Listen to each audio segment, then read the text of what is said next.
Hello everyone, welcome back.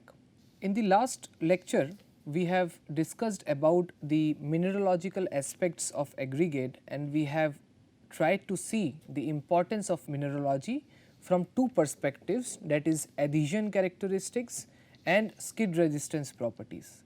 Today, we are going to discuss about another important property of aggregates that is not very well understood, that is shape and surface texture. If you try to imagine an aggregate, you will agree that the aggregates do not have any uniform or defined shape.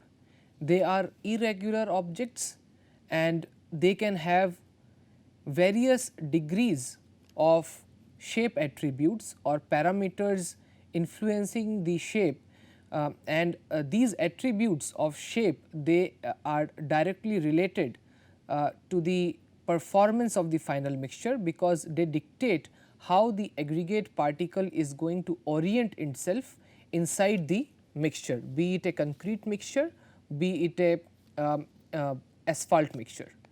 So, let us try to understand about the shape characteristics, discuss about the methodologies that are commonly used to quantify these shape characteristics. Aggregate morphology or the shape characteristics. Now, when I say morphology, it is not only the shape, but also other factors related to the appearance of the aggregates. So, it can be the shape of the aggregate or the form of the aggregate, it can be the angularity characteristics of the aggregate, it can be the surface texture properties of the aggregate. So, morphology basically is an overall definition of the surface related attributes of the aggregates. So, aggregate morphology is one of the important parameter which influences the properties or influences the performance of the mixtures. Now, it has been found that the morphology of the aggregate has relation to various performance parameters. For example, stability of the mixture, it is related to the shear strength within the mixture, it is related to the extent of moisture damage in the mixture, it is related to the packing characteristics of the aggregates in the mixture, and actually there are various other parameters or performance indices that gets affected because of the shape characteristics or the in general the morphology of the aggregate. If you talk about hot mix asphalt, here the shape characteristics play a more dominant role. Ideally, what we desire in HMA are angular and rough textured particles, and why do we desire that? Because angular particle will have better interlocking properties, because angular particles, when several angular particles are locked inside a matrix, they will create more internal friction and therefore better stability of the mixture. Okay. And when we talk about texture, it is related to the a bond between the aggregate surface and the bitumen. So, on rough surface, bitumen will have more stronger hold over the aggregate surface in comparison to when the aggregate surface is smooth in nature, where the aggregate where the bitumen will have a tendency to peel off much easily in comparison to the forces required to peel off the bitumen film from a rough textured aggregate particle. On the other hand, in concrete mixture, shape of the aggregates do not specifically influence its performance as it does in hot mix asphalt. Now, on one hand we say that better angularity characteristics, more angular particles and rough textured aggregate particles have better interlocking properties, and as a result of which its resistance to deformation increases. But on the other hand, if the angularity of the aggregates are too high or the surface is too rough, it can also create some problems related to workability characteristics, because angular and rough textured particles are more difficult to work with, more forces are required to move these particles, and in fact more force or more amount of energy will be required to mix the bitumen or any other type of binding agent with highly angular and rough textured surface textured particles. So, therefore, we have discussed two things. On one hand, angular and rough textured particles improves the stability, and on the other hand, if the angularity is too high and the surface is too rough, it can also lead to reduction in workability characteristics of the mix. Also, though we say that the workability characteristics get affected, but we cannot consider workability characteristic as the major phenomena or major parameter of consideration, because if we try to reduce the angularity of the aggregates, if we tend to make it more rounded in nature, then definitely the workability gets better, but these mixtures with rounded particles, they have higher tendency to compact, which means they get compacted easily. So, once the rollers compact the mix and it is open to traffic, if the particles are more rounded, there can be more densification, there can be much higher degree of secondary densification, and because of which the mix can show plastic flow or will show permanent deformation appearing on the surface, which is not desirable. Therefore, we have to ensure that our aggregates are properly angular in nature and has good amount of roughness in the texture, so that we are not compromising the strength properties of the mix. If we try to define the morphology, as I was discussing initially, it consists of various attributes, for example, shape, angularity, and surface texture is another attribute.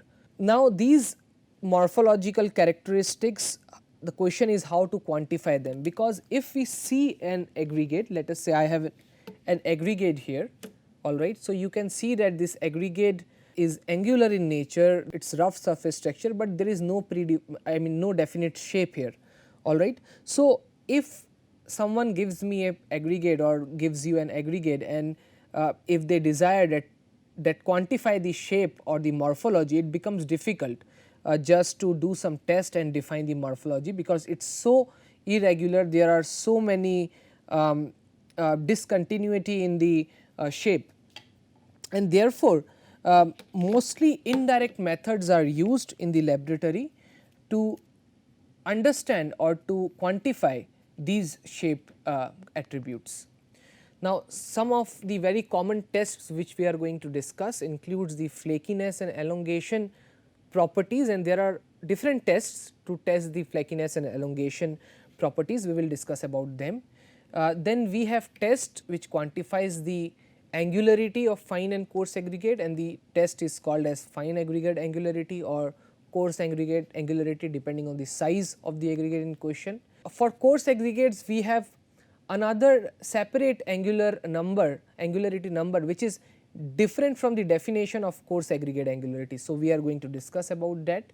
Then there is another test which is particle index test, or using which we will calculate the particle index value, which also is a parameter that that can quantify the combined effect of shape and surface texture. So, we will discuss about that also.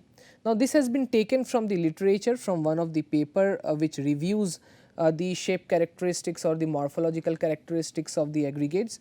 You can see that how the shape is defined. So, shape or the form, it tells about the macro structure of the aggregate, the overall way the aggregate looks like, all right. Then we have more micro aspects, for example, angularity is one of that, it tells us how the edges are distributed over the aggregate particles. Then we have texture, it is also about the micro characteristics, that how the surface roughness varies in the aggregate particle. Now, if you talk about the importance of these shape attributes, so particle shape and surface texture of fine aggregates has more influence in performance of dense asphalt mixture. Now, this is again strongly proven in the literature then that when we talk about hot mix asphalt, so based on the aggregate gradation we can have different types of hot mix asphalt. We have dense graded hot mix asphalt, we have gap graded hot mix asphalt, we can have an open graded hot mix asphalt. So in dense graded hot mix asphalt, studies have shown that the shape attributes of the fine aggregates are more dominant when we discuss about the performance characteristics in comparison to the shape of the coarse aggregate. So, there are studies that have shown that if you make an asphalt mixture having let us say not so angular, or let us say I am writing it not so angular coarse aggregate and highly angular fine aggregate. And we have another asphalt mixture of same gradation, and here we have used let us say highly angular coarse aggregate and rounded or less angular fine aggregate. And if you try to judge the performance of these mixtures in terms of resistance to rutting or resistance to any other form of deformation, so studies have shown that this mix will perform inferior in comparison to this mix. So, this means that in a dense graded matrix of aggregate particles, the angularity in the fine aggregate is more critical in describing the development of internal friction within the mix in comparison to the coarse aggregates. Whereas, when we talk about an open or gap graded structures where the amount of fine aggregates are very less, so it is very obvious that since the coarse aggregates controls most of the point of contact in the aggregate skeleton. So, angularity of coarse aggregates becomes much important here in comparison to the properties of the fine aggregate, which anyways is less in volume. All right. In usual practice, we have again various specifications to describe the shape attributes, like one of the visual process which is used for coarse aggregates is that we will take some aggregate particles from the quarry using which we are going to produce the mixture, and we will just visually inspect a number of coarse aggregate particle, and we will try to see the amount of angularity in it or amount of fractured faces in the aggregate particle. So, some of the specifications, for example, suggests or specifies that there should be more than 90% of the coarse aggregate with at least one fractured face, while more than 60% of the coarse aggregate should have at least two fractured faces. All right. So, again this is one specification which tells how the coarse aggregate looks like, but this is more of subjective in nature because we have to visually see the coarse aggregates and tell about the fractured faces. Also, one more point here is to note that in India, because we were discussing that fine aggregate angularity is more critical for dense graded mixture, but you will see that in India presently we do not have any specification to quantify the shape properties of the fine aggregate, which is again in a need of the hour, because if we see a superpave mix design consideration, they have fine aggregate angularity, which of course is an indirect method to judge the angularity of the fine aggregate, but again one of the good ways of doing it in the laboratory. So, they have a mandatory check where they have to ensure that the fine aggregates that are used has appropriate angularity in the mixture. So, but presently in India we only measure the angularity or the shape properties of the coarse aggregates. Well, further discussing about the shape properties, though we will be discussing about the tests which are typically used in the laboratory or simple methods that are used to indirectly define the morphology of the aggregate in terms of shape or surface texture.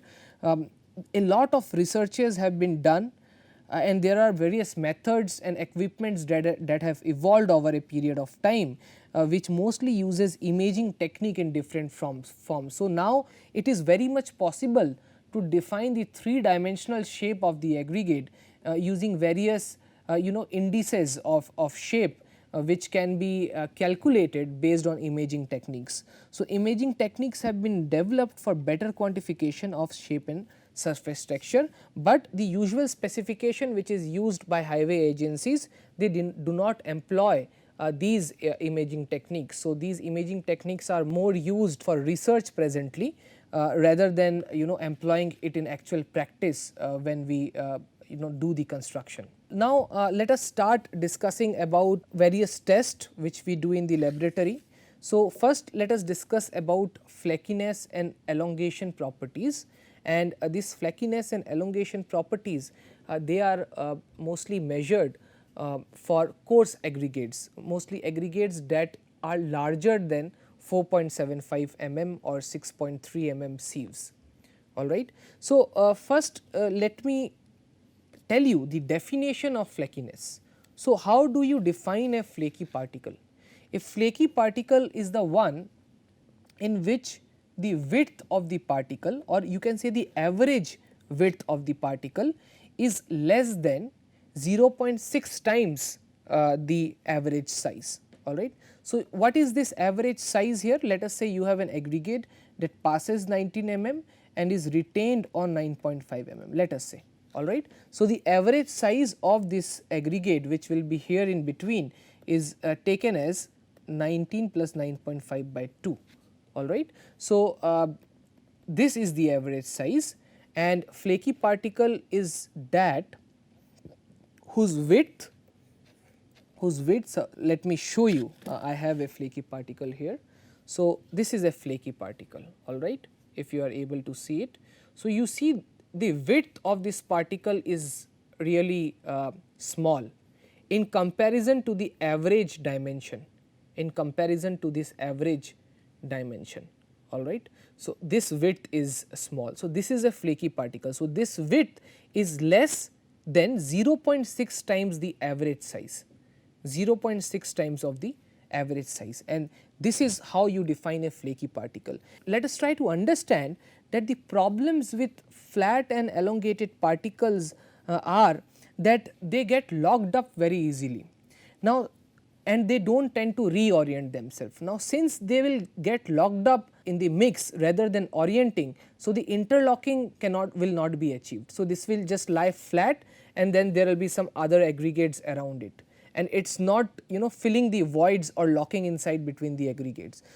The other problem with such type of aggregate is that when they lie flat, and let us say there are two more aggregates holding it, and when you apply a pressure on it, this tends to break, because the width is small, it has less resistance to break in this direction. So, it tends to break, and once it breaks, the size will reduce and the entire gradation of the aggregate will get disturbed. Once the gradation gets disturbed, the entire volumetrics of the mixture get disturbed, and all the calculations which we will do will lead to the production of a mix which will be very different than our theoretical calculations. So, that is the problem with such type of particles. So, I hope the definition of flakiness is clear to all of you. Then let us try to understand what are elongated particles. Elongated particles are those whose length is more than 9 by 5 times, or you see 1.8 times, all right, 1.8 times the average dimension.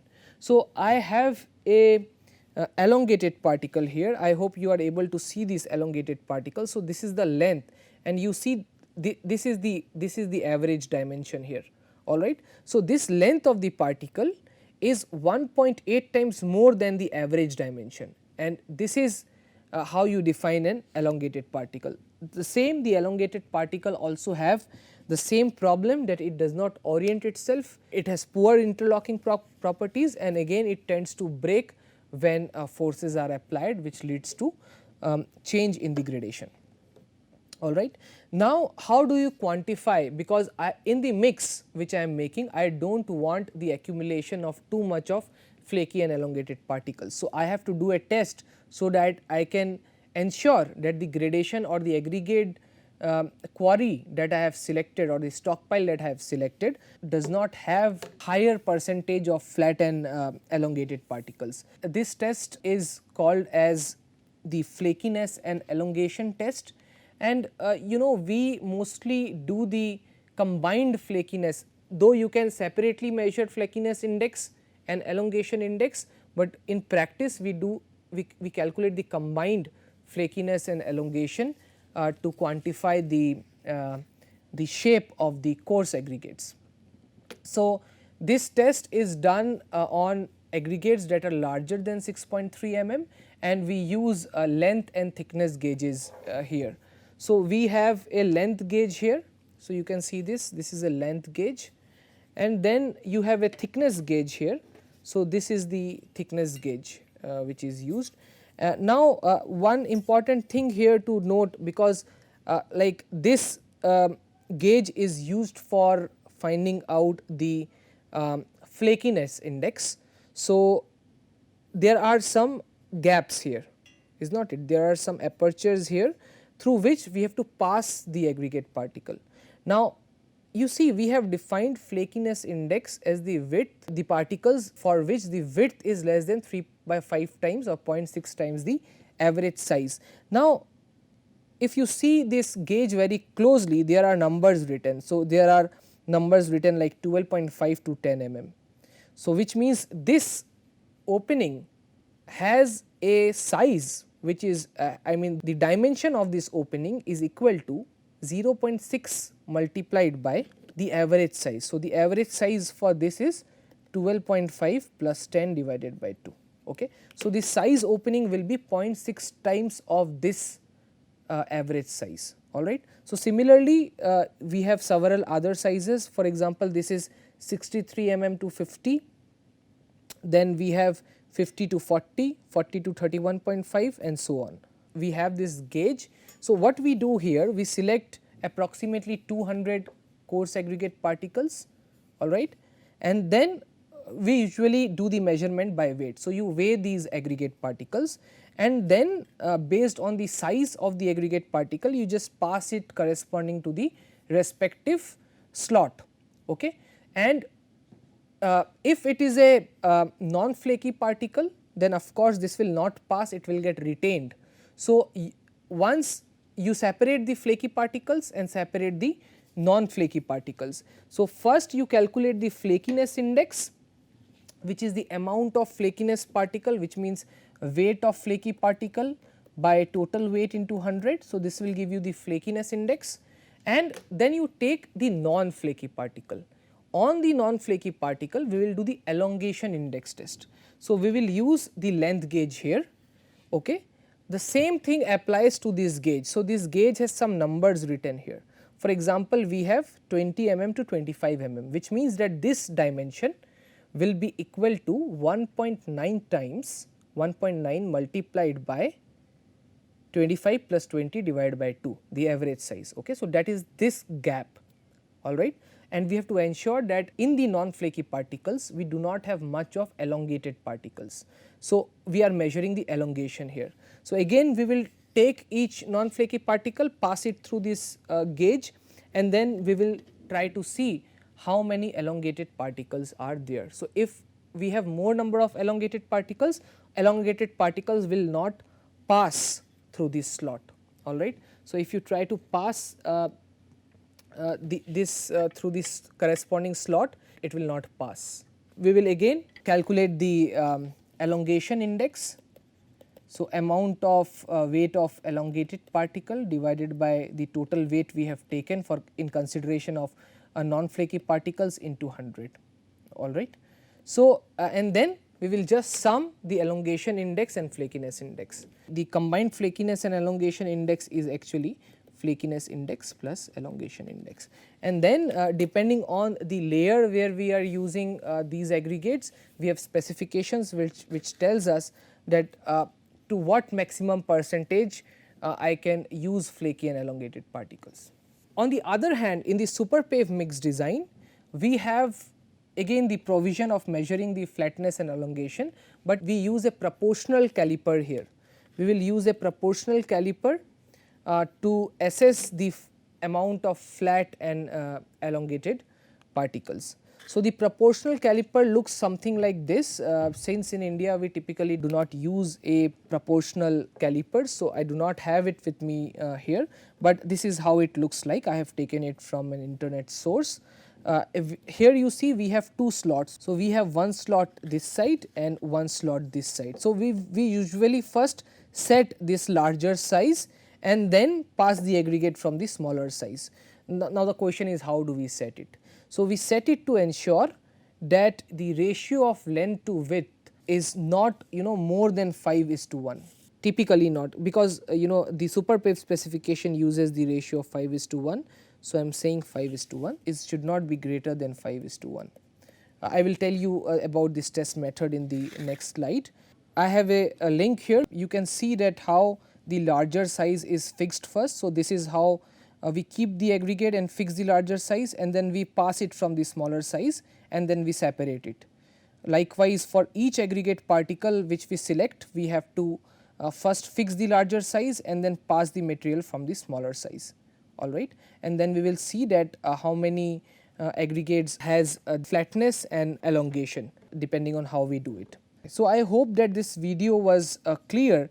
Let me tell you the process, because now once the specified ratio is set, alright, on the caliper, and then we take, as you have seen in the video, we take about too many particles. So, typically we take about 100 particles here, alright, which are coarser in nature. So, we take 9.5 mm typically, and for each specified sieve size we do the test, alright. So, for individual aggregate particles of this sieve size, specific sieve size, they are tested here for the ratio of width to thickness. So, we can fix, or we can try to see the ratio of width to thickness, length to width, or length to thickness, alright, using the caliper.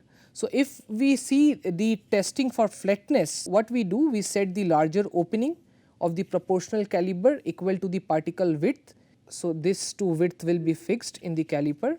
We will set the larger opening of the proportional caliper equal to the particle width, and the particle is considered flat if the thickness it fits the smaller opening, which was shown in the video which we just played. On the other hand, if we have to see the elongation, then again the larger opening of the proportional caliper is first set to the length of the particle, and you have seen that in the video that the length was being fixed, alright. And the particle is considered elongated if the width it fits in the smaller opening, alright. So, you can also measure the combined effect of flatness and elongation. So, here what we do, we will set the larger opening of the caliper. So, the larger opening of the caliper will be set equal to the length of the particle, and the particle is considered flat and elongated if the particle, when we orient it to measure its thickness, can pass completely through the smaller opening of the caliper, alright. So, if the thickness is smaller than the smaller opening, alright, then we consider this part as this particle as flat and elongated. Okay. After we test all the particles, then we will determine the proportion of the sample in each group either by counting or by mass. As I mentioned that the super pave specification which we will be discussing later, it uses the ratio of 5:1 for determining flat and elongated particles, and as per this super pave specification it should be limited to less than 10%, alright, it should be limited to less than 10%. I hope that again this process was clear to you. Now, we move forward to understand the fine and coarse aggregate angularity test here. So, now as I mentioned that in India we do not have a separate test to measure the shape properties of fine aggregate, but in Superpave specification they have a requirement, and we use a very simple equipment to measure the fine aggregate angularity, which is measured through uncompacted void content of fine aggregate. And I think that in future in India also we can adopt similar specification, because the shape attributes of fine aggregates are very critical, specifically for dense graded asphalt mixtures. So, you see we have a very simple equipment here. So, we take a 100 centimeter cube cylinder, which is shown here, and it is filled with aggregates of prescribed gradation. So, first we will put the aggregates here, we will close this conical opening, and once the aggregates have been filled, then we will just open it and we will allow the fine aggregate to fall freely here within the 100 centimeter cube cylinder. Okay. There are three ways of describing the gradation of the aggregates or selecting the fine aggregate. So, one is that we take a specified gradation. So, this process is used by Superpave, that they have a specific gradation of fine aggregate which you have to use to test the angularity, all right. The other way is that we will use three sizes. So, these sizes are 2.36 to 1.18 mm, we have 1.18 mm to 0.6 mm, and we have 0.6 mm to 0.3 mm. And then what we will do after conducting the test, after finding the uncompacted void content for all three sizes, we will take the mean of this value, and this mean we will compare with the specification, and we will report the mean as the fine aggregate angularity. And in the method C, we will use gradation as received for the stockpile which we are considering as the fine aggregate stockpile, all right. So, but as I mentioned that A is used in the Superpave specification. So, after filling the material, once the entire material has filled, there will be some overflow in the material. I hope you are able to imagine it, that there will be some overflow in the material. So, this overflow will be struck off first, and then we will determine the uncompacted void content by using the weight and the specific gravity of the aggregate. So, we know the volume of this cylinder, we know how much weight has come within the volume of the cylinder, how much fine aggregate, and separately if you have the value of specific gravity of the fine aggregate, you can calculate that in this volume what is the volume of solid and how much voids has been created. So, that void content is used to quantify the fine aggregate angularity, and I hope you can understand here that more will be the angularity, which means more will be the void content, because rounded particles they will tend to have lower void content in the cylinder, all right. So, I hope that again this process is clear on how we do this test. I have another video which basically shows the process of filling the cylinder,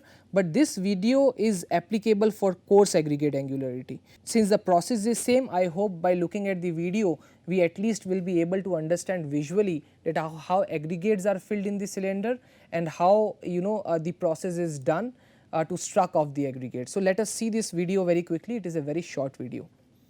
So, you see how for coarse aggregate angularity, first the upper cylinder is filled, it is closed now, it does not allow aggregates to pass, because first we have to fill the cylinder in prescribed amount. So, after doing that we will open the lower part and then we will allow the aggregates to fall in this way, all right. And then the additional materials which is collected is struck off, and then again we will weight the cylinder. We already have the volume of the cylinder, we can measure the specific gravity of the aggregate separately, and using these values we can calculate the amount of voids and amount of solids in this cylinder, all right.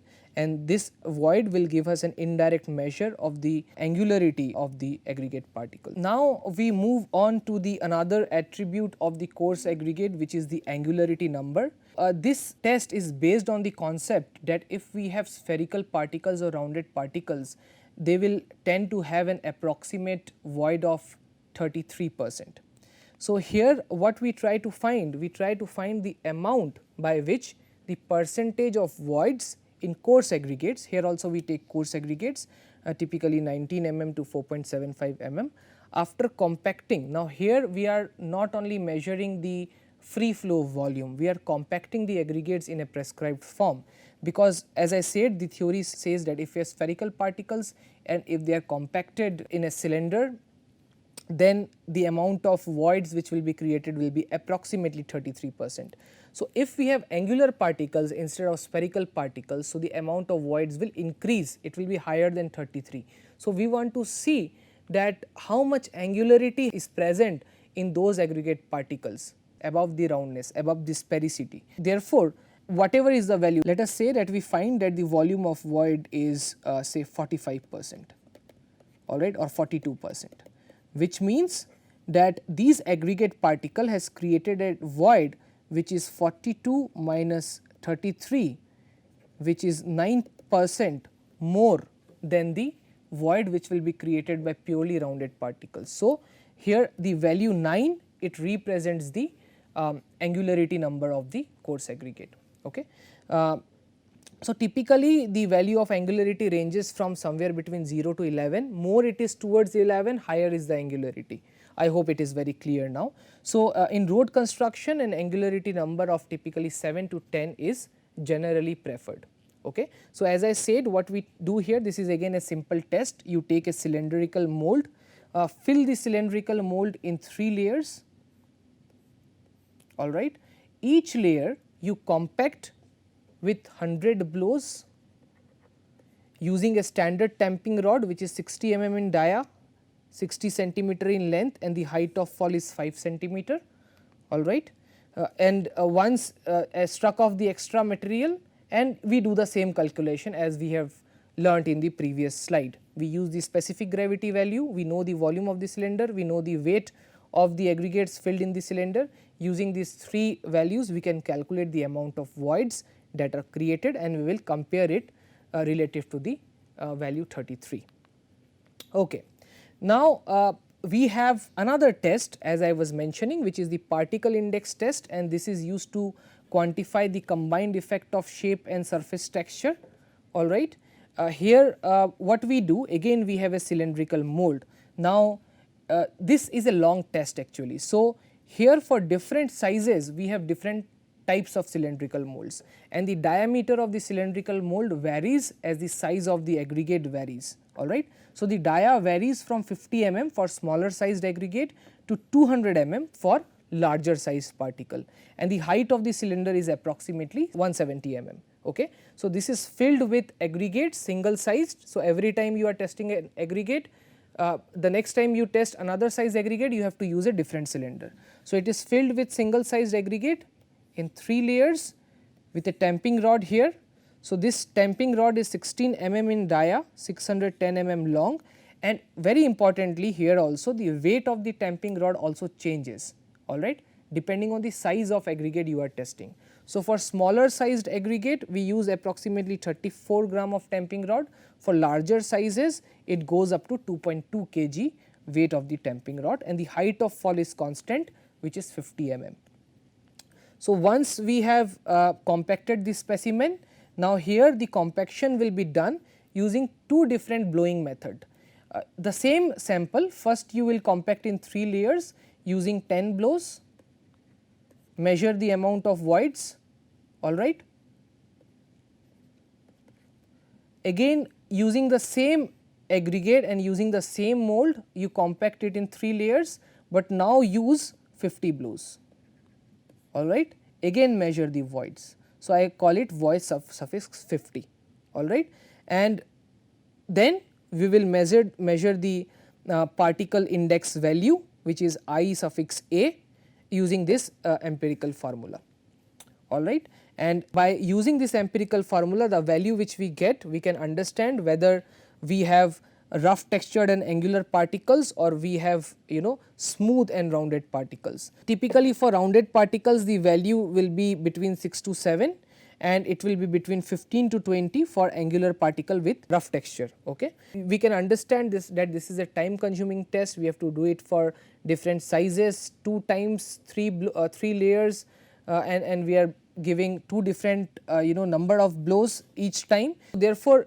this test is not widely used, but why we have discussed this test, because this is one of the tests which can quantify both the effect of shape and surface texture. Alright, so let us stop here today, and today just to recall that we have discussed about various shape attributes, the importance of aggregate morphology, and then we have discussed about test methods that can quantify the shape and surface texture properties. As I mentioned that presently there are various more advanced techniques based on image analysis that can be used to have more information about the aggregate morphology, but most of these tests are not used. I mean, these imaging techniques, they are not used for regular testing of the aggregates in the laboratory, or using the values as specification for selection of aggregate. In the next class, I will continue from the same discussion here, and I will start by touching upon an important property which is somewhere related to the shape of the aggregate and calculation of surface area of aggregates. And I just leave this discussion today, and this can be a food for thought. If you can find an aggregate particle somewhere outside your house, just try to see and just try to ponder that how is it possible to mathematically or using some method to measure or to calculate the surface area of this aggregate particle, and this will be our discussion in the next class. Thank you.